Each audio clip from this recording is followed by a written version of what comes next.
Did you know that every time you search for guns or ammo online, someone's watching? Well, you probably already know, but if you think it's just the algorithms that feed you ads, think again. The ATF is also watching your searches. Worse, they use your digital activity to shape bans and enforcement actions. And no, we're not fear-mongering here. Published reports confirm that your searches are being tracked, analyzed, and even used to forecast so-called threats. In this video, we'll talk about how the ATF is collecting this information, why they're doing it, and most importantly, what you can do to protect yourself. The implications are bigger than you might think. From influencing gun laws to targeting certain trends, this kind of surveillance is reshaping the relationship between firearm enthusiasts and the authorities. But here's the good news. There are ways we can fight back, maintain our privacy, and stay informed. Stick around as we uncover the truth about the ATF's tracking tactics and how you can stay one step ahead. So there was once a time when enforcing gun laws meant monitoring firearm factories and seizing illegal shipments. But the ATF has traded that groundwork for algorithms and analytics. They're using the internet like a giant net, trawling for data. And it's not just criminals they're catching, it's everyone. Your Google search history? It's fair game. That video you watched about customizing your Glock? You can bet your bottom dollar they already flagged it. Your Amazon browsing for gun safes? Yep, they've seen that too. This isn't some sci-fi dystopia. It's happening now. The ATF has gone full surveillance mode, relying on the platforms we trust. Google, YouTube, even social media. They're not just tools. They're ATF informants. Every click and query builds their case, but don't think they're only targeting shady corners of the web. Oh no, your innocent curiosity about shotgun accessories is just as valuable to them. And the data they're collecting? It's not gathering dust in some forgotten archive. This information is used to push bans and justify new rules. If they notice a spike in searches for a specific firearm or accessory, it becomes a target. Look at ghost guns, those untraceable firearm kits. Their popularity online didn't just make them a trend, it made them the ATF's next big crackdown. Public interest equals ATF action, like clockwork. What's worse, this data doesn't even require a warrant most of the time. Much of it is classified as publicly accessible, meaning the ATF can scrape search analytics and social media activity without so much as a court order. They're mapping communities, tracking what's trending, and painting anyone with an interest in firearms as a potential problem. Their justification? It's all about proactive regulation. Translation: they're not just enforcing laws, they're predicting future ones. The ATF has turned search engines into surveillance hubs, weaponizing curiosity and turning it against law-abiding citizens. And guess what? Big tech is all too happy to cooperate. You'd think the ATF's digital overreach would hit a wall at some point. Maybe legal boundaries, maybe a lack of resources. But nope, they've got big tech greasing the wheels. Google, YouTube, and social media platforms aren't just handing over your data, they're practically rolling out the red carpet for government surveillance. When you use Google to search for anything, whether it's ammo prices or the latest firearm laws, you're feeding the machine more than just your curiosity. Google isn't just finding answers, it's logging everything about your activity. The exact time of your search, your location down to the street you're on, and the device you're using. All of it gets scooped up. They track your location using your device's GPS, Wi-Fi connections, or your IP address, effectively pinning your activity to a map. They even identify your device type and operating system, tailoring their algorithms to make everything feel seamless. But let's not kid ourselves. This isn't about user experience. This is about power. By collecting all this data, Google isn't just delivering search results, they're building a profile on you. For gun owners, this isn't just invasive, It's a direct threat. Your digital footprint is now ammo for those who'd rather see your rights erased. And don't fall for their PR stunts about transparency. Sure, they release reports about government data requests, but good luck figuring out how often they say yes or what they hand over. For gun owners, this partnership between tech giants and the ATF is a loaded gun pointed straight at your rights. Look, maybe you're just comparing reviews for a new AR-15 or searching for state-specific concealed carry laws. That shouldn't matter, right? Wrong. The ATF doesn't differentiate between curiosity and intent. Thanks to Google's data-sharing love affair, that simple search could paint you as a trend worth monitoring. And what about YouTube? You'd think it's just videos and entertainment, but it's also a data goldmine. Every video you watch, every tutorial on gun cleaning or scope installation, it's all tracked, stored, and scrutinized. Algorithms that once made recommendations to improve your viewing experience are now feeding your activity straight to the ATF. That's right. Your weekend rabbit hole into hunting gear reviews might as well be a confession. What's even worse is that this data doesn't stay with the ATF. It fuels their justification for crafting new restrictions. Take ghost guns as an example. They weren't just flagged because of law enforcement findings. They became a regulatory target because people like you and me showed interest online. It's a vicious cycle. Public interest drives data collection, and that data fuels policy making that strips away freedoms. Big tech likes to sell itself as neutral, but let's not kid ourselves. They're complicit in creating a world where every click is another breadcrumb in the government's surveillance trail. And the ATF, they're eating it up. Let's take a detour and talk about one of the ATF's crowning jewels in their surveillance empire, the National Firearms Commerce and Trafficking Assessment, NFCTA for short. On paper, it sounds like a harmless report, a tool to understand gun manufacturing, imports, and sales trends. But dig deeper, and you'll find it's not just about understanding commerce. It's about building a roadmap for control. This publicly available document lays out everything the ATF has learned from tracking firearm-related activity. Think of it as their playbook. It's packed with data from gun manufacturers, importers, and online platforms, stitched together to create a narrative that justifies their overreach. But it doesn't stop there.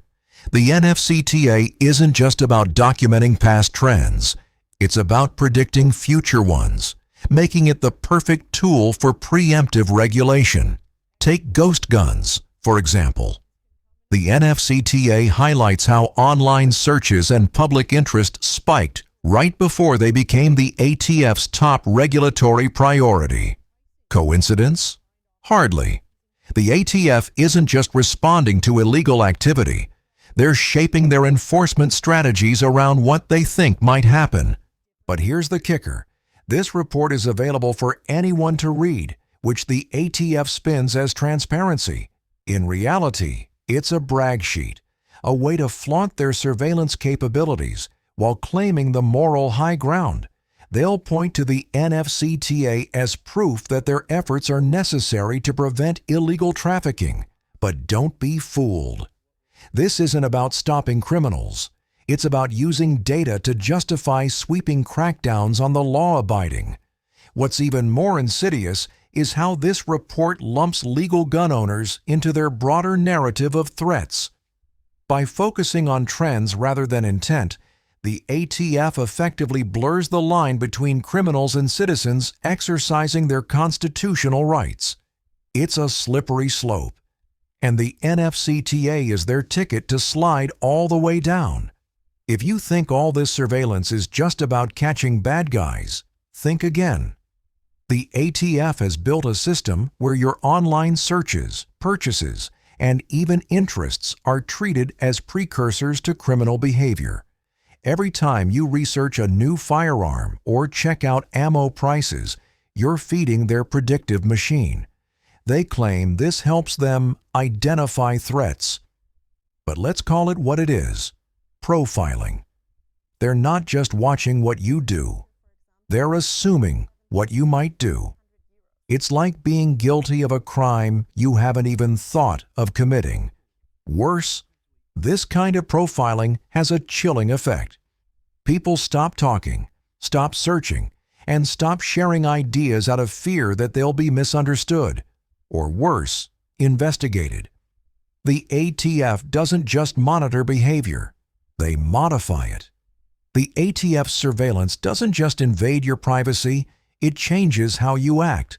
When law-abiding citizens start second-guessing their perfectly legal interests, you know something is seriously wrong. That's the real impact of this digital dragnet.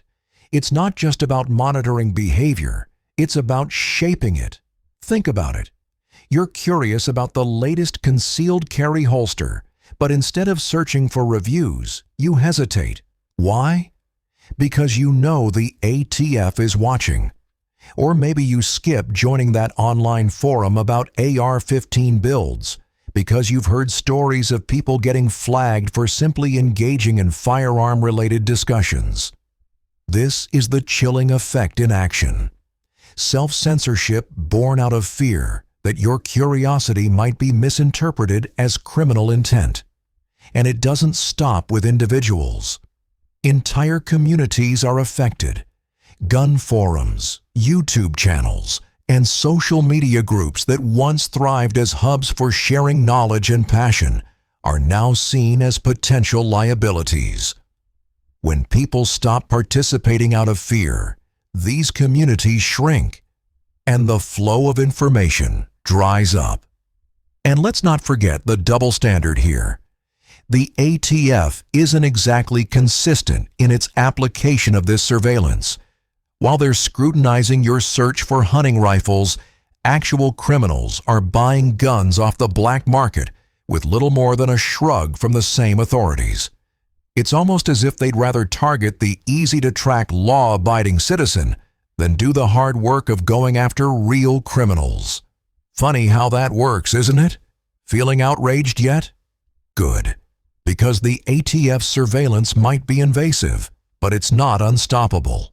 You have tools at your disposal to reclaim your privacy and keep their prying eyes at bay.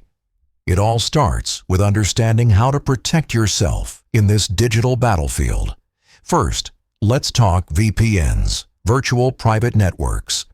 These bad boys are your first line of defense. Without a VPN, your internet connection is like an open book, with every website you visit stamped with your IP address. That IP address? It's like a beacon for anyone who wants to track you, including the ATF. A VPN changes all that. It encrypts your connection, masks your location, and assigns you a new IP address. To anyone snooping, it looks like you're browsing from halfway around the world, even if you're sitting in your living room. Not all VPNs are created equal, though. Some are just as shady as the surveillance they claim to protect you from.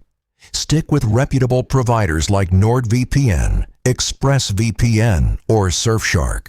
These services have no logs policies, meaning they don't store your data, and their encryption is top-notch. They're affordable too, less than the cost of a box of ammo per month. And trust me, the peace of mind is worth it. But VPNs are just the beginning. If you're still using Google, it's time to break up with them. Switch to privacy-focused search engines like DuckDuckGo or StartPage. These platforms don't track your searches, don't save your data, and don't bombard you with ads based on your activity. When you're researching firearms, your curiosity stays between you and the search bar, not in some ATF database. Next up, rethink how you use social media. Platforms like Facebook and Twitter are basically surveillance tools wrapped in memes and political arguments. Every post you like, every comment you leave, every group you join, it's all logged and analyzed. If you're discussing firearms or engaging with gun-related content, assume it's being monitored. Instead, use encrypted messaging apps like Signal or Telegram for private conversations. Don't give them more than you have to. Finally, it's time to demand change. The ATF and big tech have gotten away with this for too long because we've let them. It's time to push back. Support organizations like the Electronic Frontier Foundation that fight for digital rights. Write to your representatives and demand accountability from tech companies. They need to know we're not okay with this level of surveillance, and we won't stand for it. You might feel like the odds are stacked against you, but remember, this is about more than just privacy. It's about protecting your rights, your freedom, and the Second Amendment culture that the ATF is so eager to dismantle. The tools are there. Use them. And that's it for this video. We've exposed how the ATF uses your online activity to track, analyze, and justify sweeping crackdowns, with big tech playing an all-too-willing accomplice. They've blurred the lines between innocent curiosity and criminal behavior, targeting not just your searches, but entire communities. Meanwhile, tools like VPNs, privacy-focused search engines, and encrypted apps offer a lifeline to safeguard your data. But protecting your rights doesn't stop there. It's on all of us to push back against this overreach. Let us know your thoughts in the comments. Hit that like button, share this video, and don't forget to subscribe and click the bell icon to stay informed.